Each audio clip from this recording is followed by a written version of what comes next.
বতাহ বৰষুণ দিন ৰাতি একাকাৰ কৰি পহুৱৈক ঘৰে ঘৰে পুৱাই বাতৰি কাকতৰ যোগান ধৰা বাতৰি কাকত বিতৰকসকলৰ বহু কথা আন্ধাৰতে থাকি যায়। এনে সন্ধিখনত তেওঁলোকৰ বিষয়ে চিন্তা কৰা ব্যক্তি তথা সংগঠনৰ সংখ্যাও তেনেই তাকৰ। ধনাত্মকভাৱে বিতৰক অৰ্থাৎ হকাৰসকলৰ সাহস আৰু বদান্যতাক সন্মান জনোৱাৰ উদ্দেশ্যে আজি টিয়কৰ মাজমজিয়াত শিকলি নামৰ সামাজিক সংগঠনটোৰ উদ্যোগত বৃহত্তৰ টিয়ক আৰু মৰিয়নি সমষ্টিৰ 10 গৰাকী বাতৰি কাকত বিতৰকক সম্বৰ্ধনা জনায়।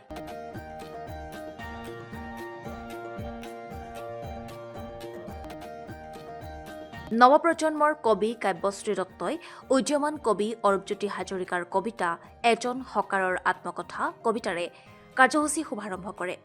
শিকলিৰ মুখ্য সম্পাদক অৰূপজ্যোতি হাজৰিকাই আঁত ধৰা অনুষ্ঠানত উপস্থিত থাকে লেখিকা যোগমায়া গগৈ শইকীয়া, সাংবাদিক বিকাশ সন্তিকৈ, দেৱবিকাশ দত্ত, টিয়ক প্ৰেছ ক্লাবৰ সভাপতি বিজু সোণোৱাল, সমাজকৰ্মী অসীম বৰুৱা, শিক্ষক ৰোহিত বৰা, ৰূপালী দত্ত, বিচিত্ৰ দাস, ঋষভজ্যোতি বৰা, হেমন্ত জ্যোতি গগৈ, সুশান্ত বৰবৰা উপস্থিত থাকে। শিকলিৰ উদ্যোগত টিয়ক আৰু মৰিয়নি সমষ্টিৰ 10জন হকাৰক প্ৰাথমিকভাৱে আমি আজি সম্বৰ্ধনা জ্ঞাপন কৰোঁ।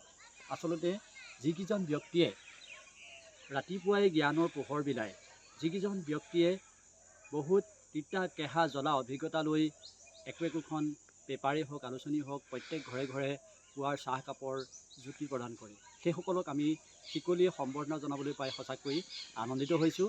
আৰু সকলোকে এটাই আহ্বান জনাম যাতে এই যিসকল আমি হকাৰ বুলি সৰ্বসাধাৰণতে কওঁ তেখেতসকলক সকলোৱে সন্মান কৰিবলৈ শিকক আৰু তেখেতসকলক ত্যাগৰ স্বীকৃতি দিবলৈ চেষ্টা কৰক। এয়াই হ'ল আমাৰ কাম্য। আমি শিকলি সৰ্বসাধাৰণতে এই সমাজৰ এই অৱহেলিত বুলি ক'লেও বেয়া নহ'ব, যিসকলে তিতা কেহা জ্বলা পাই বাতৰি কাকত বিতৰণ কৰি থাকে, আমি তেখেতসকলক সম্বৰ্ধনা জনাবলৈ পাই আমি সুখ অনুভৱ কৰিছোঁ আৰু তেখেতসকলৰ উজ্জ্বল ভৱিষ্যত কামনা কৰিছোঁ। এই অনুষ্ঠানত হকাৰসকলক সম্বৰ্ধনা পত্ৰ, গামোচা, মাৰ্ফলা, বেগ, গ্ৰন্থৰ টোপোলা, শ্বল, একোটিকৈ ৰেইনকোট প্ৰদান কৰা হয়।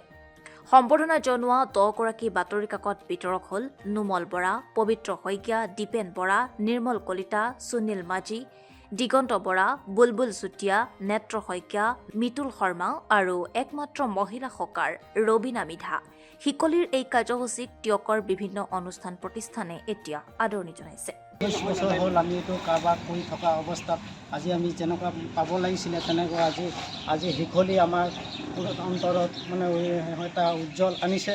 গতিকে ভৱিষ্যত যাতে আমি হাৰ মানি নিদিওঁ, যেনেকুৱা যি কি নহওক আমি আগলৈ এনেকৈ কৰি থাকিম আৰু কৰিয়ে থাকিম। আজি যিটো আমাৰ কৰিব লাগিছিলে চৰকাৰে সেইটো আমাক কৰিব নোৱাৰিলে, কিন্তু সেইটো আমি শিকলিৰ পৰা আমি উজ্জ্বল পাইছোঁ। ধন্যবাদ থাকিলে।